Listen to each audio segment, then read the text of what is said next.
I've played a lot of games over the history. Really, got to say, worker placements is my favorite jam, but I do. Sorry, we were going to hear that tapping in the video the whole time. We have to redo this. Sorry, not a nervous tap, but I realized.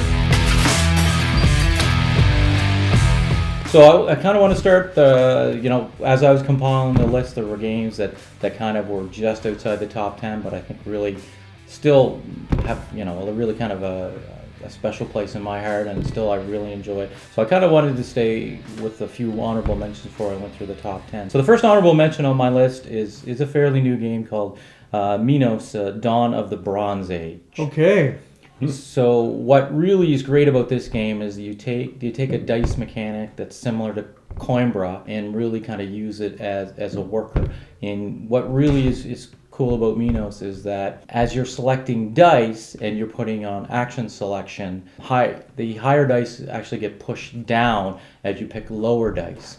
And then when you actually start removing the dice to take actions, you always go from the highest down. So the lower dice will actually get you probably a more powerful action, but you'll be taking that later in your turn. So it's a really interesting mechanic. There's a track that you get to go up in 3 different colors. There's a neutral color, combinations of 9 get you up that track, and that's abilities immediately, end game scoring. So it's really a really well designed game.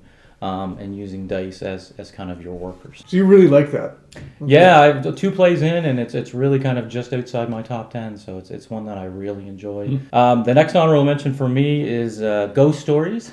Okay. So, all right. It's honorable mention. It's fine. It's an honorable mention. I've got to also say for Ghost Stories, it is actually one of the only games that I've ever kind of taught and people said, let's play it again. It's super hard. It's very difficult. I only have a handful of wins and probably 30 plus tabletop plays and countless plays on the app. So it is difficult. I love it. Challenging, and you really have to take good turns on it. So that's for me, Ghost Stories, great game. Another in that cooperative vein that is just kind of outside my top 10 was one called Dark Moon.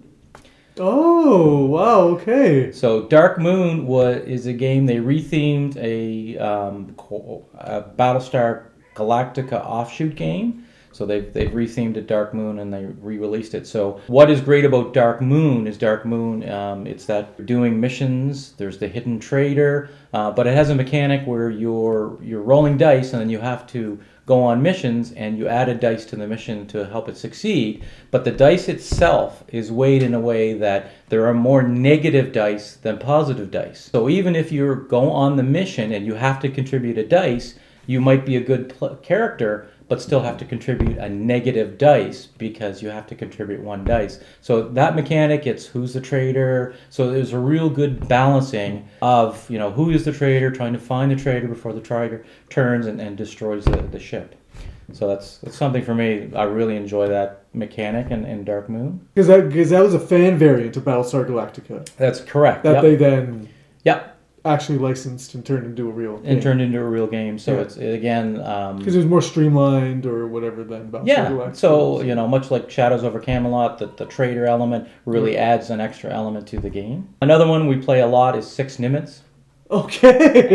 Again, pretty light, but again, it's a great starter for the night or a great ender for the night, so it plays fairly short. Putting those cards down, and a great party game that we often use to start or end the night, right? So and the last one of my honorable mentions, just outside the top 10, is Tapestry. Okay. Enjoy the mechanics of the tracks, the cards. Pretty balanced game. There are some civilizations that might be a little more powerful than others. There are some Tapestry cards that are a little more powerful than others. But overall, a very well put together game, the Tapestry. So there's kind of on my list of my honorable mentions just outside my top 10.